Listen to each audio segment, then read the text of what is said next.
Bienvenue en Normandie, ravi de vous accueillir à la section de Fontaine-le-Dain. Première usine du groupe à commencer la campagne betteravière. Bernard?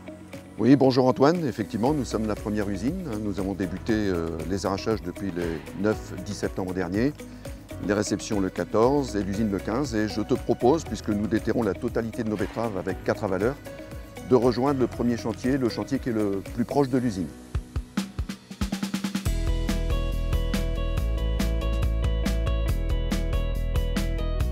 Voilà Antoine, nous pouvons faire un petit bilan des premiers arrachages. Un premier constat, les arrachages se sont déroulés pour l'instant dans de bonnes conditions, même si c'est vrai, par rapport au passé, par rapport aux caractéristiques de la région, nous avons connu une sécheresse un peu inhabituelle et des températures très élevées, parfois bordant les 30 degrés.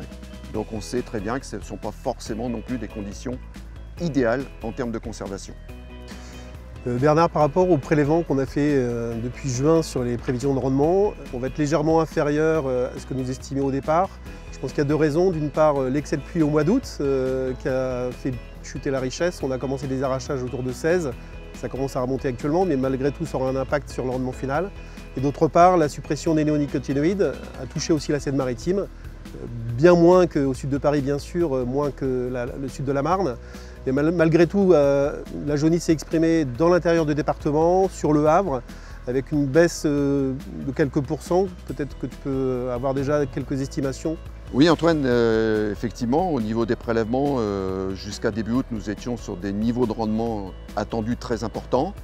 Et nous avons remarqué, comme tu l'as très bien dit, suite aux pluviométries importantes constatées mi-août, un tassement du niveau de rendement dans nos prélèvements. Ceci dit, je pense qu'on peut affirmer aujourd'hui qu'on est sur les bases quand même d'un niveau de rendement qui sera légèrement supérieur à la moyenne 5 ans, donc d'un très bon niveau.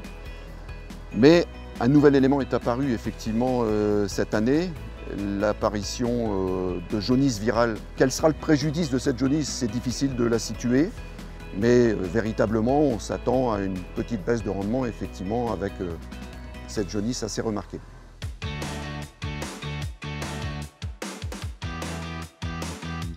Pas de tartare. Très peu de tartare. La particularité, c'est l'enjeu cette année, compte tenu des conditions climatiques exceptionnelles. En termes de température, il faut être vigilant sur la durée de conservation des betteraves en bout de champ, de manière à ce que l'usine puisse travailler des betteraves de bonne qualité et produire un sucre qui répond à l'attente de nos clients. Là, on se dirige vers la valeur de silo. L'enjeu, c'est bien de déterrer les betteraves avant de les charger. Et tu vois très bien que les premiers rouleaux acheminent les betteraves vers l'extérieur du pick-up, les remontent vers les rouleaux supérieurs et ensuite entraînent ces betteraves vers le convoyeur central.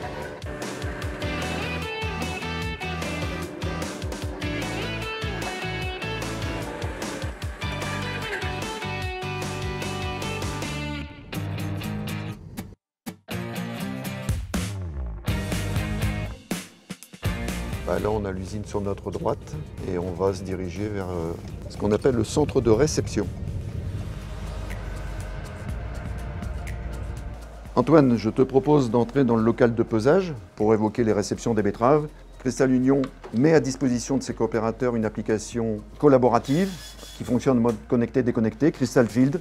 En fait, Crystal Field, c'est très simple. C'est une application qui permet de géolocaliser ces silos dès l'instant où l'arrachage est effectué et transmettre immédiatement à Cristal Union l'information. C'est effectivement très utile puisque même nos transporteurs bénéficient aussi d'un smartphone qu'on appelle Crystal Opti Logistique, un smartphone qui a cette fonction de cartographie où ce positionnement permet de donner l'information au chauffeur et de gagner du temps. Bernard, dans les camions, il y a aussi des transpondeurs. Oui, voilà un transpondeur. Ce transpondeur a l'avantage de remplacer nos badges que nous utilisions auparavant. Cela permet de stocker davantage de données. L'autre intérêt, il est sécuritaire puisque le chauffeur de camion n'a plus à descendre du camion pour introduire son badge dans un lecteur. Le transfert de données se fait très rapidement entre la valeur équipée d'une antenne haute fréquence et le camion.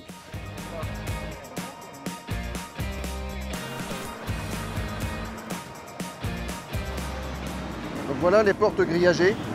Ce sont des portes qui remplacent les portes pleines et qui sont beaucoup plus légères. Donc ça permet d'augmenter la charge utile des camions. Et l'autre intérêt aussi, c'est plutôt au niveau économie gasoil, puisque à vide, les portes pleines constituent un frein au passage de l'air. Et là, avec des portes grillagées, ça n'est pas le cas. Donc c'est quasiment 1 litre de gasoil aux 100 km qui sont économisés.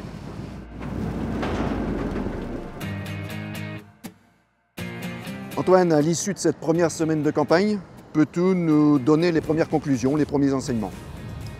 Eh bien pour Fontaine-le-Dain, avec les spécificités de l'année, soit la jaunisse ou les conditions climatiques, on peut dire qu'on a la chance Une chance, c'est vrai. d'avoir valorisé au mieux l'agronomie. Reste à exprimer au mieux notre usine qui est à la pointe pour la transformation de nos betteraves. Effectivement, dans l'objectif de mieux valoriser nos produits, tu as raison. Nous sommes avec Patrice, directeur du site industriel de Fontaine-le-Dain, pour vous faire découvrir la sucrerie et évoquer l'ensemble du dispositif industriel de Cristal Union à travers cette visite.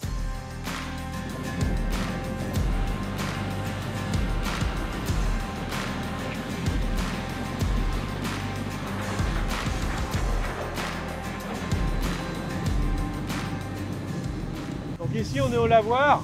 Donc au lavoir on enlève les herbes, les cailloux et la terre. Et ce lavage des betteraves s'effectue avec l'eau de la betterave elle-même. Tous ces équipements qui fonctionnent nous montrent combien il est important d'effectuer une bonne maintenance pour préparer l'usine.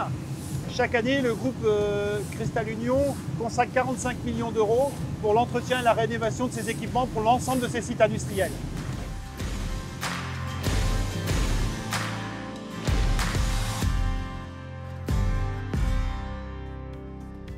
Donc cette année, en 2020, on a installé 2 coupes racines qu'on a récupérées à Bourdon. Ces 2 coupes racines vont nous permettre d'améliorer les cossettes. Ces bonnes cossettes vont nous permettre d'économiser de l'énergie parce qu'on aura besoin de mettre moins d'eau pour extraire le sucre de la betterave. C'est une étape importante de modernisation au niveau du site de Fontaine-le-Dain parce que ça va nous permettre à terme d'augmenter la cadence de l'usine dans une région où nos coopérateurs sont capables de faire plus de betteraves.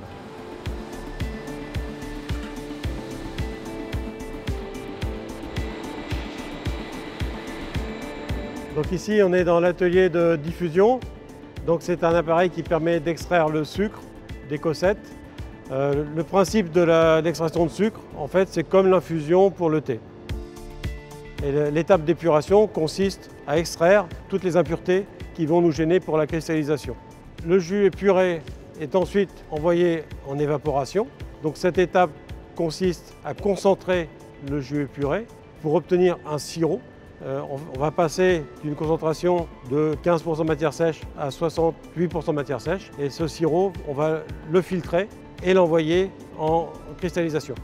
Donc ça se fait dans des appareils à cuire. On doit faire grossir le cristal de manière à pouvoir ensuite le séparer par centrifugation et ensuite faire un lavage. Et il n'y a plus qu'à le faire sécher avant de l'envoyer dans les silos.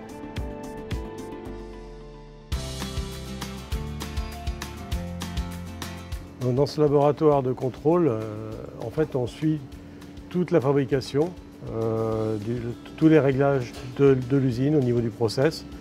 On contrôle aussi les produits finis, toute la production de sucre, ainsi que les contrôles des produits expédiés, soit le sucre, soit la mélasse, et les pulpes également.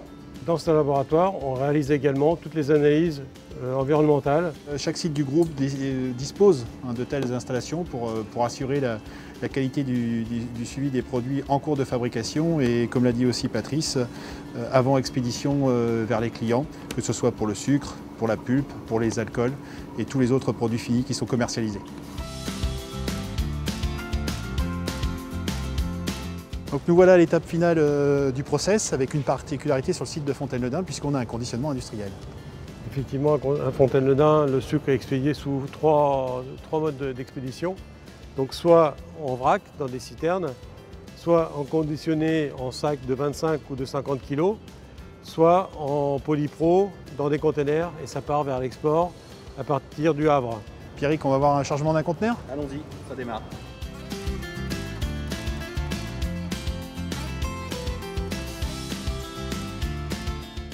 Donc après l'étape d'ensachage, on passe sur l'étape de la couture, en plié-couture. Ensuite, on a l'impression du numéro de série du sac, l'éjection sur le tapis. Cette phase-ci correspond à la détection des particules métalliques, où on va détecter toute particule présente dans le sac. Si une particule est détectée, elle sera éjectée plus loin sur l'éjecteur. Ici, nous sommes sur le contrôle de poids, où la totalité des sacs sont contrôlés. Si nous avons une variation importante de poids, les sacs sont également éjectés sur ce poste d'éjection automatique. Donc on éjecte à la fois les variations de poids et les détections de particules métalliques.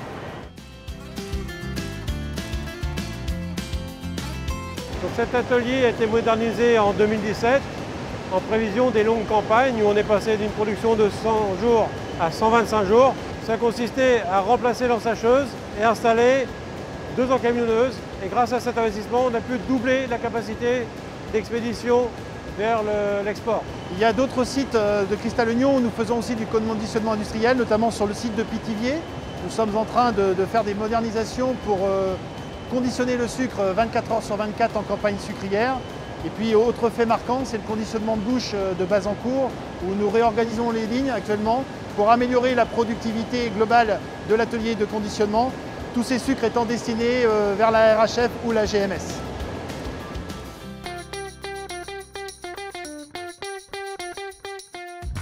Donc on est ici devant les cuves de stockage de produits sucrés. Ces cuves de produits sont destinées soit aux clients Mélas, soit à la distillerie de Cristanol ou d'Arcy pour faire de l'alcool.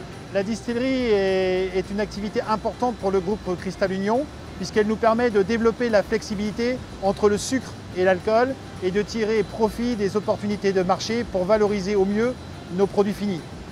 Depuis plusieurs années, nous avons renforcé nos activités de distillerie sur les sites d'Arcy et de Cristanol.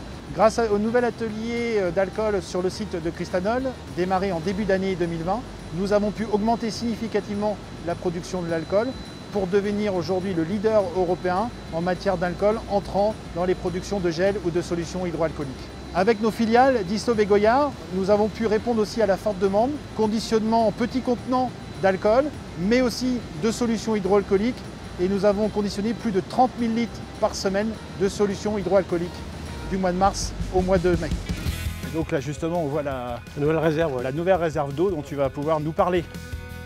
Pascal, voilà la poche d'eau que l'on a installée cette année, qui est une poche souple. Donc là, cette poche, c'est 2000 m3 et on a la place pour en installer 3 au total. Et ça nous permettra d'aller vers 0 prélèvement dans la nappe. Cet enjeu correspond tout à fait à ce qu'on souhaite au niveau du groupe Cristal-Union, puisque c'est un dispositif qui permet de réutiliser l'eau et d'éviter ainsi de la consommation d'eau de forage, sachant que nous avons baissé les consommations de plus de 55% depuis 2010.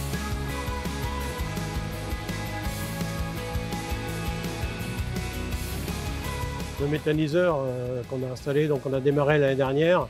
Là, cette année, on a commencé le chauffage hier. Actuellement, la cuve est à 34 degrés et on va pouvoir commencer à l'alimenter. Et grâce à la production du biogaz du méthaniseur, on pourra fournir pour l'usine à peu près 5 à 6 tonneurs de vapeur. C'est bien puisque c'est une première au niveau des sucreries. Ce genre d'installation, nous allons dans l'avenir généraliser puisque ça rentre dans notre feuille de route décarbonation. Substituer l'énergie fossile par de l'énergie renouvelable pour diminuer les gaz à effet de serre, c'est l'enjeu de la décarbonation et ce type de dispositif nous aidera pour atteindre nos objectifs de 2030 puis de 2050.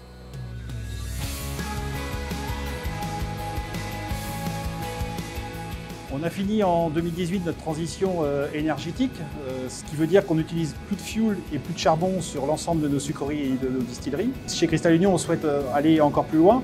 En quoi cette chaudière, Patrice, met en avant un peu plus ce site de Fontaine-le-Dain? C'est une chaudière qui permet de récupérer le biogaz que l'on a fabriqué avec les effluents de la sucrerie. Avec ces effluents, on récupère le biogaz qui nous permet de produire 6 à 7 tonnes de vapeur, et ce qui représente à peu près 5 à 6% de la consommation globale de la sucrerie. Et donc qui vient en diminution de la consommation du gaz naturel. Voilà, c'est du biogaz, c'est du gaz décarboné. Très bien. Nous voilà donc arrivés à la fin de notre tour de site. On a pu faire le tour de l'ensemble de nos installations. Merci Patrice pour ce tour d'usine qui reflète bien dans son ensemble l'outil industriel de Cristal-Union. Nous allons continuer de développer l'ensemble de nos outils pour renforcer notre performance globale, notamment sur le marché de l'alcool. Nous allons poursuivre aussi le démarrage des prochaines usines avec des campagnes sucrières qui vont durer en moyenne 100 jours jusqu'à la fin janvier 2021.